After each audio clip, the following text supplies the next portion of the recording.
Hello everyone, welcome to a special episode of Daddy's Histories with Count Daedalus. We are answering the most important question in history. Not is there extraterrestrial life, not is there a god. We are asking what Hogwarts houses would fit to dictators of the 20th, 21st century.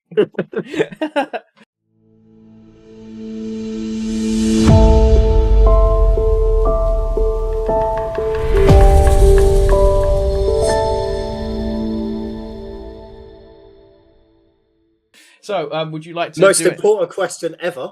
Would you like to drop any little plugs or anything? You're sort of semi-retired now, aren't you? I've brought you out of retirement for this. Semi-retired. I just don't really have as much time as I used to. But obviously, my name's Count Daedalus. So I run a TikTok channel and I've also got a YouTube channel, both of which you can find as Count Daedalus. I'm sure history will put them in the description. They'll be linked. And your Instagram. I've got a list. I've got a basic list of all the qualities and traits that each Hogwarts house has. The last video I had to do was video on the oubliette, which is what I'm currently. It will be done by the time this is out. All it was just medieval torture. By the end of it, I was so drained. I was like, "This is like people are evil," and I was like, I need a fun video." Which is ironic because actually some of the dictators in that video, because, fun fact, we kept using oubliettes into a certain event in world history, World War II. But speaking of World War II, let's start off with the least controversial person on this list. I'm going to strongly argue, because the standard thing for Hitler is to stick him with Slytherin. But I'm going to strongly argue. There's an element of me that thinks he could be in Gryffindor. Okay. And I'll tell you why. It takes a certain level of bravery and balls to be an ex-World War I fighter, to get put in prison, fail art school, Okay. and then rise to the top of German politics and go on about how you're going to grab some Lebensraum. You're going to create some breathing space for Germany. You're going to create a 1,000-year Reich, and you're going to try and take over the world. And pick a fight with the United States, the British Empire, and Soviet Russia.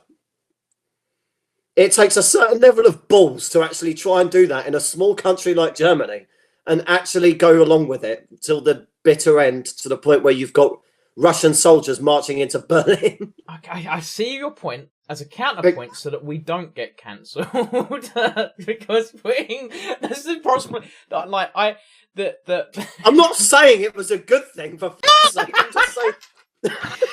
This was the worst idea. Listen. I'm just saying it takes a certain level of bravery to do something like that. It's not the best thing in the world. Like, you could have done other things. You could have just tried to fix Germany instead of going on your imperial conquests, but no. But at the same time, a lot of Slytherin characteristics are quite ambitious. Slytherin is ambitious and cunning, and yes, you can't really say Hitler was chivalrous or keen of helping the common man. Well, he was keen about helping Germany, I suppose, but at the expense of literally anyone who wasn't German. Yeah, he was keen on helping a very specific group of Germans. Yes, blonde hair and blue eyes. Yeah. Ignore the fact. I would give him a mental breakdown. I've got the blonde hair and blue eyes, but it changes colour to ginger anytime I cut it, and my beard is aggressively ginger. I would give Hitler the biggest mental breakdown in human history. He's definitely not intelligent, so he's Ravenclaw's an absolute no-no. I've got some really good arguments for Hufflepuff coming up on this list. Oh, really? But we'll wait until we get there. I'm still going to argue. Actually, no, I was about to argue hard for Slytherin, but then I've just remembered Peter Pettigrew. This is the thing. We're going purely on the traits. We're not going on movie stuff. Like, obviously, there's good Slytherins and there's bad Gryffindors. There's good Slytherins and there's bad Gryffindors. We're taking it purely on the traits only, as they're listed. Okay. Can I use Peter Pettigrew as a quick argument though? Because it would suit your argument. Peter Pettigrew, especially in the book, not so much in the films, because sorry, film fans, but the films are shit. I've 4,400 subscribers gone. No spoilers. The films are. Peter Pettigrew is a person exclusively out for himself and his own self-gain, which, like, describes the Austria man quite well, I believe. Yes. He could be in both. He could honestly be in both. It's like the age-old argument of when you actually break down Hitler's ideology. You're not actually sure. Let's not go there. Let's not go there. You're not actually sure where it fits on the spectrum because it covers so many areas. It's just special. I think we can safely say his best home is probably Slytherin. I just wanted to make the case that he could quite easily be in Gryffindor. He would most likely end up in Slytherin, but there is standard, not in the films, in the book. Well, I suppose a little bit in the films, but in the books there is standard for him to be a Gryffindor.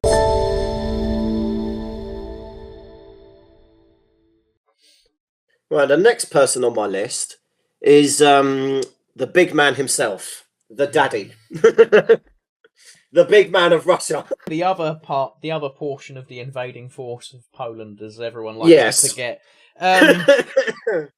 Right. I'm going to place him in Hufflepuff. Why? Because when he was when the invasion first came, as you enlightened me to during the very first podcast, Joseph Stalin hid.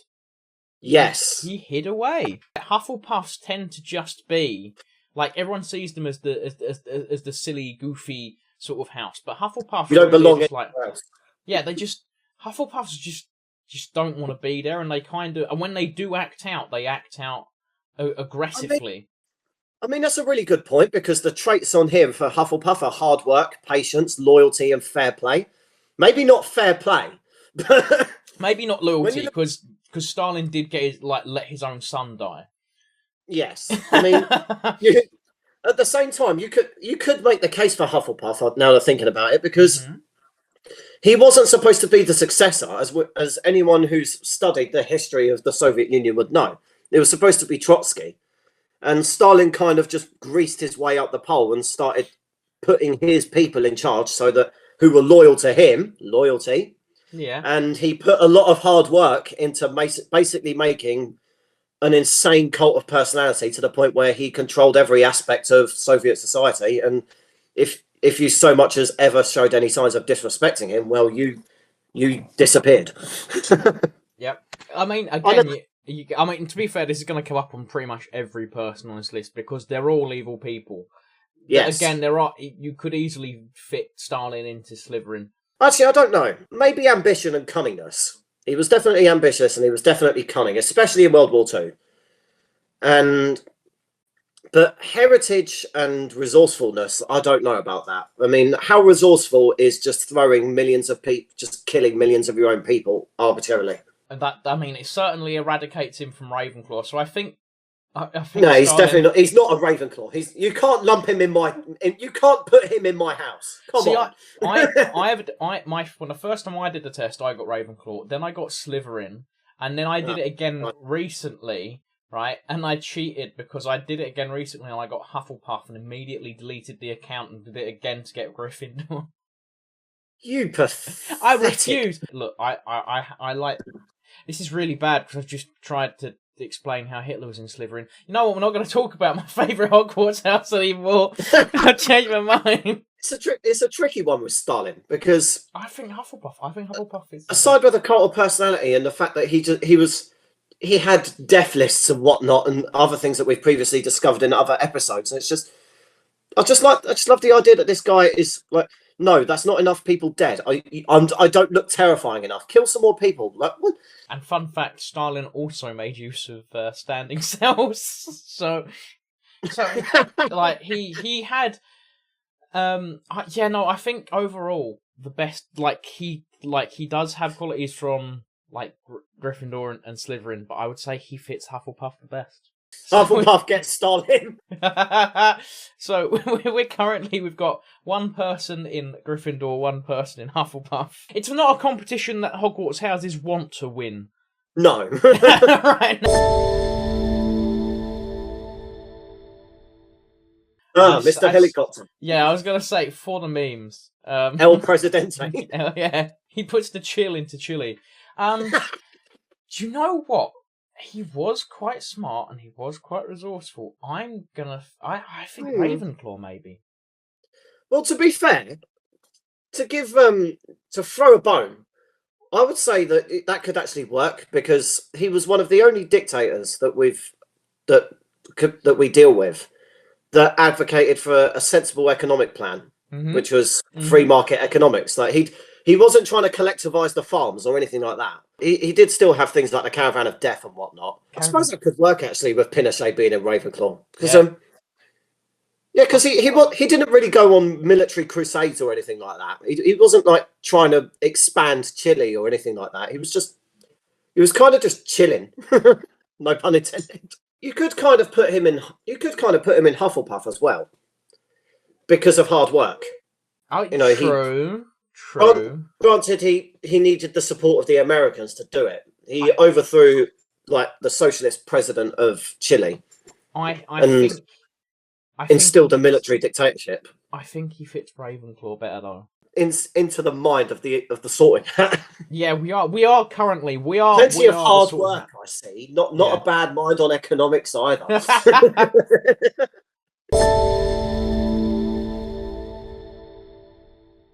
Gryffindor again, I think. No. Okay. I'm going to strongly argue that he should be in Ravenclaw 100%. Okay, give me a good argument. Because he's one of the few dictators. He's actually one of the few socialist dictators who didn't decimate his country with ludicrous policies. He managed to make Libya one of the most prosperous countries in all of Africa. He distributed the oil wealth to the people of the country. You know, people in Libya if newly married couples got $50,000 to buy a house. He built the great man-made river and ended up founding new cities and stuff with a lot of the wealth that he accumulated from selling oil and whatnot. Do you know what? Yeah, no, I agree. He wasn't like a danger. He wasn't like a danger to the population where he was just sending millions of people off to the chambers. Yeah, he did. He did do some shady stuff, like he funded the IRA and stuff. Yeah, he funded the IRA. He started a war with Chad, which I guess that makes him the Chad dictator. Yeah. In terms of intelligence, I'd say he managed to pull off more good than bad when it comes to Gaddafi. I'm going to agree. I'm actually going to agree. Yeah, no, 100%. I think Why did you think he was going to be in Gryffindor? I'm curious. Just like because he led his own revolution to get into power, didn't he? Yes. So I was thinking like courageously, like leading a rebellion sort of thing. I mean, to be fair, I could see the argument there. He had a revolution to come to power, and then he was supposed to stand down. But instead of doing the speech at Tripoli where he was going to stand down, he then decided he was going to declare a popular revolution. He literally did a Palpatine. He literally did an Uno reverse. He's like, yes, I'm going to stand down. We need a revolution to get rid of these bastards. That does take a certain level of ballsiness, and I suppose he was helping his own people as well. He had the interests of his people at heart. Yeah, I think Ravenclaw is the best fit. He fits most into Ravenclaw. Like I say, he wasn't killing millions of his own people. He wasn't Stalin. Speaking of killing millions of people, I've actually got a little poll here. God. A poll for Pol Pot. I knew it. I knew it as soon as you said it. So I asked my audience with 21 votes, which Hogwarts house would Pol Pot fit in?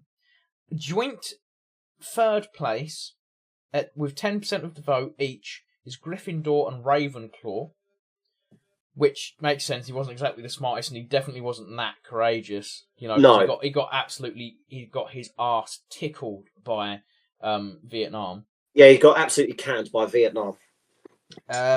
Second place with 33% of the vote, Hufflepuff, and 48% of the vote, was Slytherin. Yeah, I'd kind of agree. I'd kind of agree with Slytherin, to be honest, because he was just he's just pure. There's. Well, I want to say this before this gets clipped. All of the people on this list are pretty much pure evil, apart from Gaddafi. Yeah. Well, Gaddafi had his moments, yeah. But what I was going to say was, I think the phrase "pure evil" just gets thrown around too much to the point where it loses its meaning. There's not many people that I would say are genuinely pure evil. I think Pol Pot is definitely one of them. Like in the absolute sense of the phrase "pure evil," you can't he did nothing, but he did absolutely nothing for that country whatsoever. He came in and he wiped out a quarter of the population. He is genuinely up there with like Leopoldo II, yes, Joseph Stalin, Adolf Hitler as like the most evil human being. And your Madagascan empress. Run of Alone. The second he came to power, he followed the Soviet Chinese model of collectivize everything and kill the quote unquote bourgeoisie, targeted the families and babies of victims and whatnot, and had the killing fields. And yeah, he was just, I would say, just cunningness and resourcefulness, in the sense that he literally used as much power as he could just to exterminate everybody, to the point where you pissed off Vietnam. Another communist country is noticing that you're killing your own people on their border,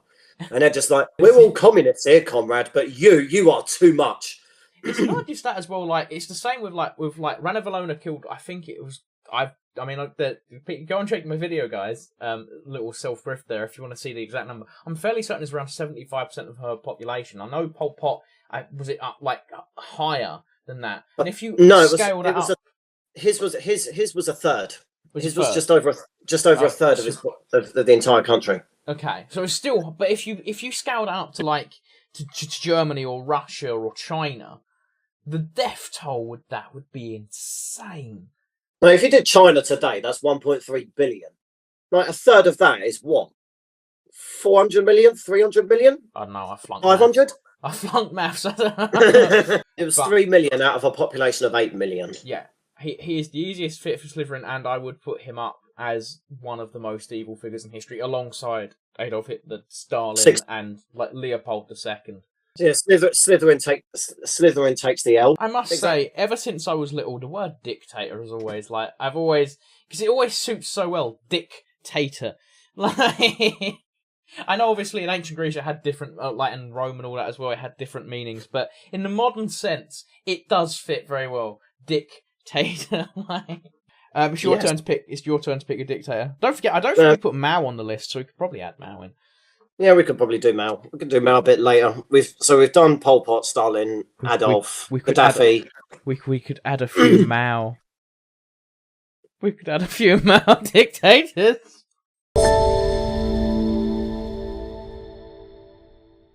I think Assad, he's one of my, aside from Gaddafi, he's one of my favourite parts of your Dictator series, which is on TikTok and Instagram if you want to go and check that out. I believe you wanted to put him in Ravenclaw.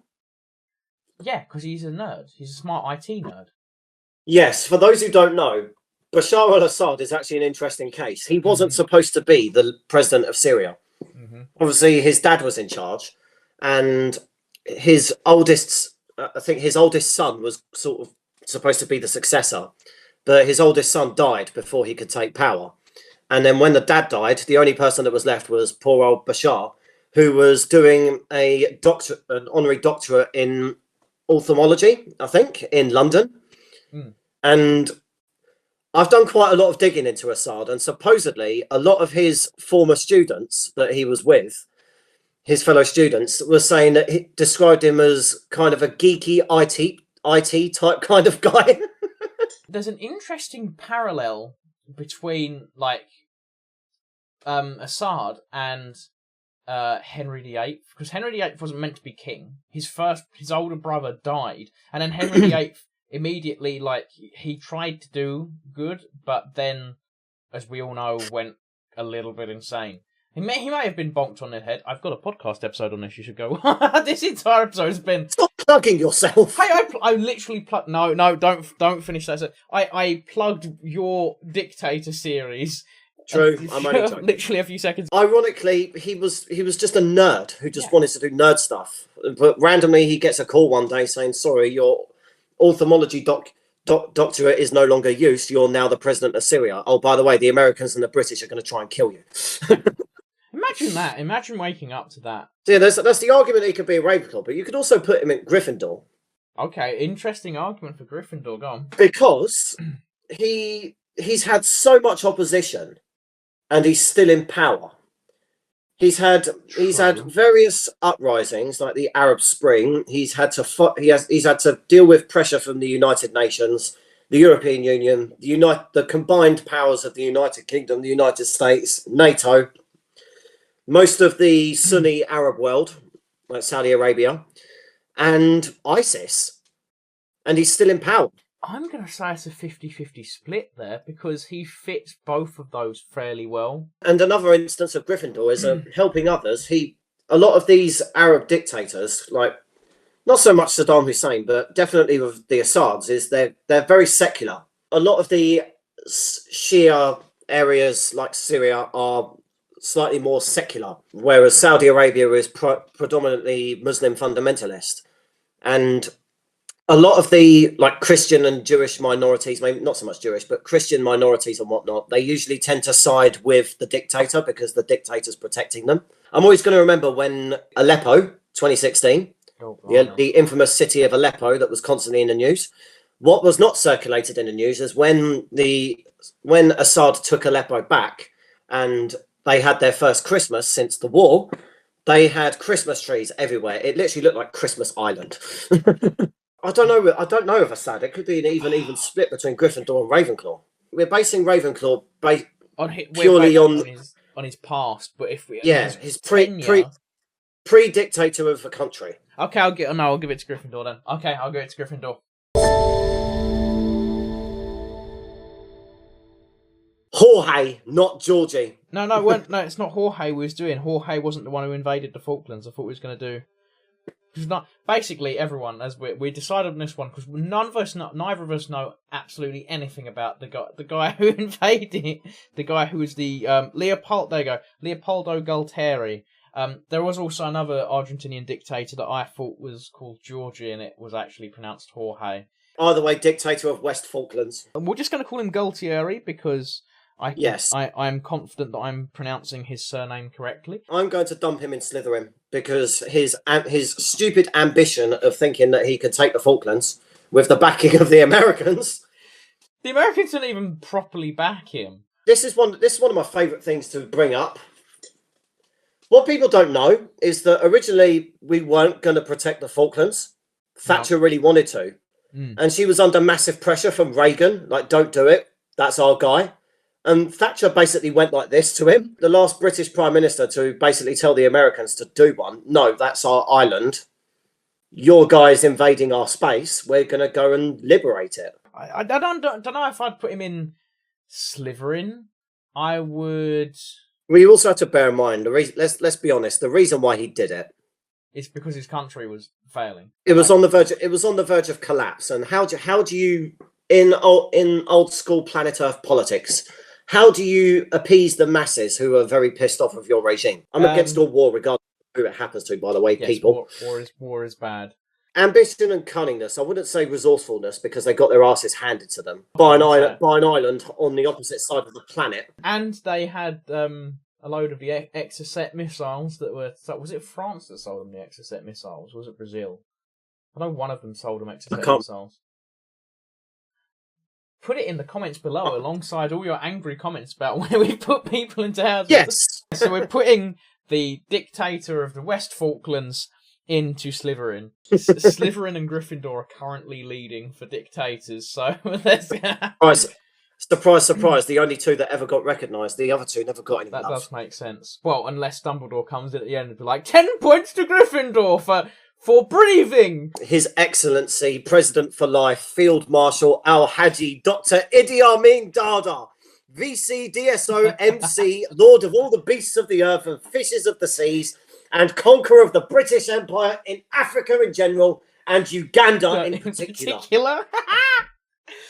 For those who don't know, that is Idi Amin's full title. You can imagine that. You can imagine that on his business card. For that, because of that title, can we put him in Hufflepuff? Because that's a very hard-working title. Hufflepuff. Yeah, it's a very hard-working title. He's definitely not going to be in Ravenclaw. He wasn't the smartest man to ever live. The guy was insane. I mean, didn't he do a mild?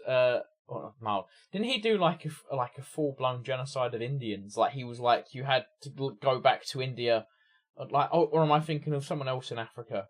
That might be thinking of someone else. I know he did. I know he did do some genocides. Just a few.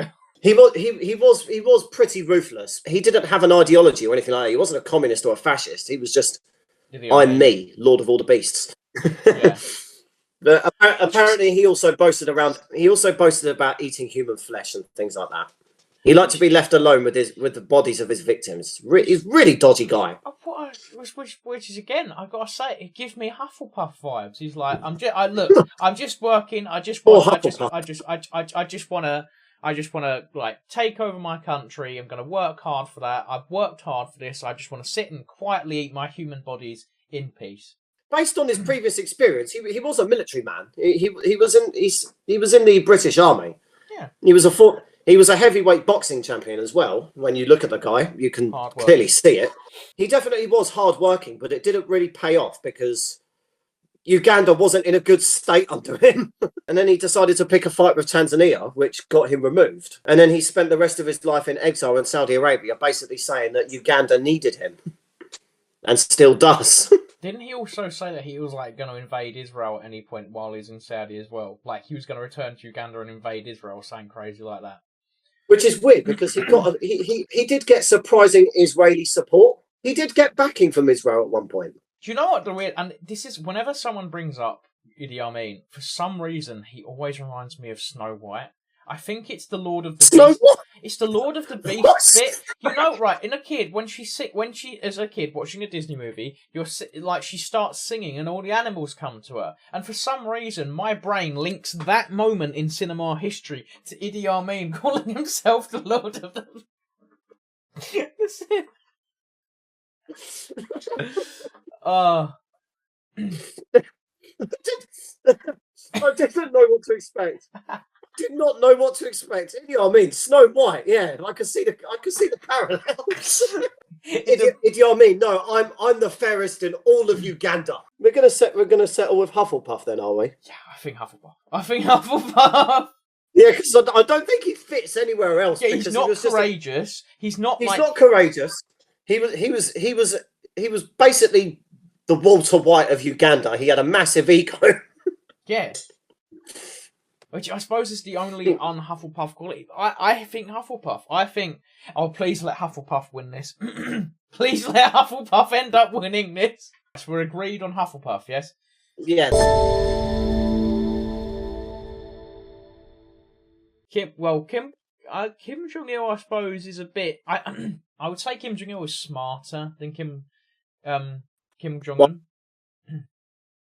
Because he had... I feel like he played the West. I don't know as much about Kim Jong-il, but I just... From the glimpses I've got, it feels like he stayed out of the politics, and when he came into it, he was like a lot more steady-handed, whereas Kim Jong-un was a lot more brash, openly having a feud with Donald Trump, which was looking back, was quite humorous, and at the time was like, are we going to get nuked? It did make me laugh. Everyone was shitting themselves over it, and then all of a sudden, like, a couple of months later, they're literally doing something that no one ever expected. North and South Korean presidents sitting next to each other in the Winter Olympics. It was amazing. If I went back to 2011 and I said to you, in a few years' time, you're going to see the president of North Korea and the president of South Korea sitting next to each other in the Winter Olympics, and they're going to have the best relations they've had since the Korean Civil War, and the person responsible for this will be Donald Trump. Okay, why don't we rank all three of them? I think because the first one I know. I think with Kim about the original. I know enough about Kim Il Sung. Okay. I mean, Kim Il Sung's the guy that started everything. With Kim Il Sung, I'm torn between Gryffindor and Slytherin again. Gryffindor makes sense because he established The Dynasty. He was a Soviet operator. He greased his way up the pole eventually, and they gave him his own country to run. And I think it's called Plan B. He initiated, where he created basically the most successful cult of personality we've ever seen, to the point where you've got the entire country basically worships you and does absolutely everything they're told. They're brainwashed from birth to do nothing but it's basically a religious state in a way. Like the Kim dynasty is the god who they worship endlessly. They kind of stole that from Mao, but they turned it up to 11. They're 3 generations in now, and there's been no sign of like any struggle or anything, because normally some military man decides, no, we're going to get rid of you. With Kim Il-sung, I'd say that could be just the balls to be able to do something like that. Again, bravery. That comes into Gryffindor, but then ambition, cunningness, and resourcefulness of Slytherin of being able to implement something like that is pretty massive. For Kim Il-sung, I think we'll go Gryffindor. And the Korean War.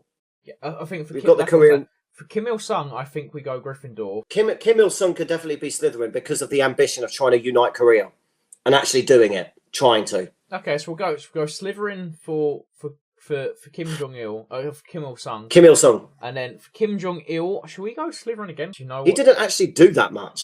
Do you know where that makes me think we should put him again? Hufflepuff. That could work, actually. That could actually work because of the hard work and patience. Yep. I mean, wasn't it Kim Jong-il that worked with Bill Clinton to basically get the uranium to start their nuclear weapons program? I'm not 100% certain. Let me Google that very quickly. This is professionalism. The first thing that comes up when I type in Bill Clinton is I did not sleep with that woman. According to History Channel, let me see if they cite any sources. Any credible source? They're still semi-credible, apart from the ancient alien stuff. But according to this, Bill Clinton once struck a nuclear deal with North Korea. It was forged against all odds, but couldn't survive the heat of... Okay, so it may have failed. I think it failed. To save me reading through this entire article, it was at least attempted. Yeah, I'd say that... okay, we could put Kim Jong-il in Hufflepuff then. Which means Slytherin and Hufflepuff are now leading with 3 each. He wasn't sitting there going, you know what, I'm going to wipe America off the face of the earth every 5 seconds. But now we've got the grandson, Kim Jong-un, the supreme leader himself. Who, to my knowledge, doesn't he only have a daughter, which means that after him it will be a woman in charge of North Korea, either his daughter or his sister. His sister, by all reports, is meant to be more evil than he is. Do you know what? Actually, because he did technically work hard, and I'm really stretching this because I want to give it to Hufflepuff. You're going to put him in Hufflepuff again, aren't you? I'm really stretching this. He worked hard with Donald Trump, and to get that sort of tentative peace. I'm gonna put him in Hufflepuff. He could easily sit in Slytherin. I'm warming up to the idea actually, because he kind of waited his time, didn't he? Yep. Because as soon as Trump was gone, he was back to the usual rhetoric. Yep. So he's loyal to Trump. Loyalty, right? Loyalty. So yeah, he worked with and Trump. Fair play. I'll go along with you. But as soon as you're gone, he did feed people to dogs. Okay, so we'll put Kim Jong-un in Hufflepuff. Yeah? I think we could add one Mao. Yeah, we'll do Mao because he won't stop making the bloody pun. I think Gryffindor. Okay, I'm listening. Right, because obviously one of the most requested videos I have, aside from Diogenes, which is done, but Chiang Kai-shek, right, was obviously, he wasn't exactly a nice guy, but... No, he was bloody ruthless. But to go up against Chiang Kai-shek for the specific reasons, you've got to be brave to do. Obviously, he could sit in Slytherin. He could also work in Hufflepuff. We can't put another one in. They've won. No. Hear me out. I know which one I'm going to put him in, but now that you're mentioning it with the Chiang Kai-shek thing, I can see how he could probably go in Hufflepuff because he did a temporary alliance with Chiang Kai-shek during World War II. Yes, to fight the Japanese. Yes, and he put a lot of hard work into what he tried to. Basically, ultimately failed, but he tried to make the utopian communist society, hard work. And the patience of working with Chiang Kai-shek only to stab him in the back the second he got the chance. That actually does fit Hufflepuff. Probably that. But at the same time, I'm going to advocate that he goes in Slytherin. I'm going to say Slytherin purely because of how cunning and ambitious he was and pragmatic. You have to remember. You have to remember this was the guy that it wasn't enough to have the Great Leap Forward and kill millions of his people. He then decided to have another revolution. He realized that his power was slipping. He had decided to have the Cultural Revolution, where he basically said, oh, the young have to rise up again and overthrow the power. I'll just stay in power while you do it so that I can consolidate my power and grip over the country. I'd say that's quite ambitious and pragmatic. Yeah, no, you know what? I'm gonna agree, Slytherin. Just for the pure effort of trying, I think we should give 10 points to Gryffindor. Gryffindor win. Do you want to know something funny? Do you want to know a bit of trivia about Kim Il Sung? What? He's supposedly the most published author of all time. There are libraries in North Korea. There are libraries in North Korea just filled with thousands and thousands of Kim Il Sung's books. The way to think about this is a bit like how you don't let a failed painter become a dictator. Don't let a writer become a dictator either. They'll end up just forcing you to go to libraries with their own books. Look how amazing my writing is. I don't know anywhere near enough about Ceaușescu to make it. I know that every scientist in Romania had to source his wife as like a scientist, and I know that he had that massive palace that had to be built by basically 100% stuff made in Romania, and it was supposed to be a representation of Romania, basically. And I know that. I'm sorry, this may piss off some Romanians, but it's true. But the Romanian state in the Soviet bloc they were very nationalistic, and they were kind of like national socialists within the Soviet bloc. I knew it. I knew where you was going with it. The second they were very nationalistic, and they were socialist. Not in the sense of Adolf. Yeah, no, I get that, but I knew I immediately knew where you was going. The second you said not to offend, I was like, I know where this is going. I don't know about Ceaușescu. I don't know where I know where I'd put Tito, because yes, he was very courageous for fighting off the big bad guys of WW2, but he was very hardworking. He was very loyal to the people in his party. No, look. I'm sorry, but when you're a communist dictator, and the only actually no, he's true major when your only major ally in a world where you've got communists and capitalists fighting it out in a Cold War, and you can sit there and survive hundreds and hundreds of attempts by the Soviet Union to try and remove you from power. And then you send a message back to Joseph Stalin, who is basically the genocider in chief at this point, and basically saying to him, stop sending assassins to me, because you're going to fail. That's Gryffindor behavior, Otherwise I'm going to send one back, and I will only need to send one. Yeah. But I'm sorry, but Tito is Gryffindor 100%. Okay. I don't know. I think it's because I don't know anywhere near enough about Ceaușescu. Because I don't want to put him in Slytherin just because it's the easy option for a dictator, as we've proven with the Hufflepuff situation. Yes. I know he wasn't hardworking because he had loads of luxury palaces built, so he doesn't fit Hufflepuff. Now that I think about it, now that I've had a little bit of a mini brainstorm in my head, he could go in Slytherin. Not because it's the easy choice, but because I know for a fact that he had a massive surveillance state. I think he had 500,000 informants at one point.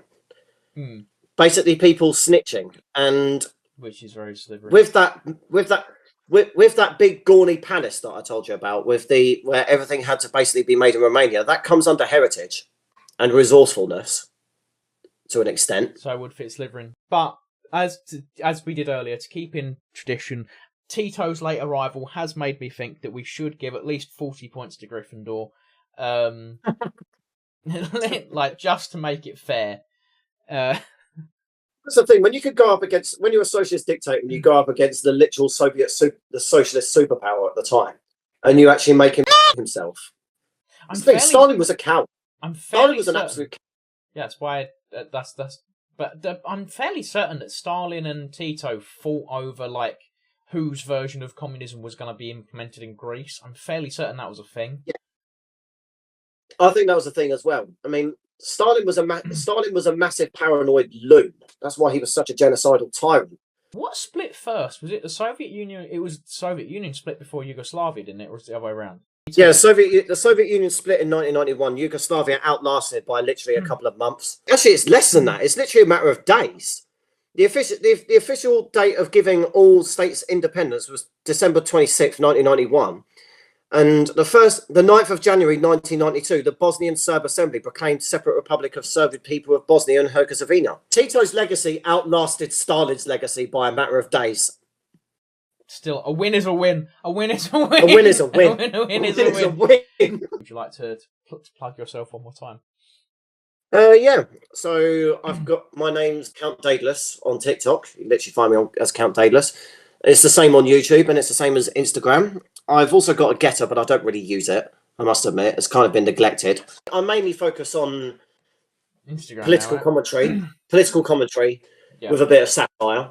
And the same with history. It's more focused around 20th, 21st century, more than like ancient history or anything like that. Occasionally, there's one or two things in there. And space. I love talking about space. Could talk about space for hours. Okay, guys, thank you for watching. Don't forget to check out all of Count's stuff in the links down below. Don't forget to like, subscribe, share, and tap that bell icon to get notified whenever I upload, because otherwise YouTube won't notify you. Yeah, until next time, thank you all for watching, and I'll see you in the next one. Bye. See you next time, people. Take care.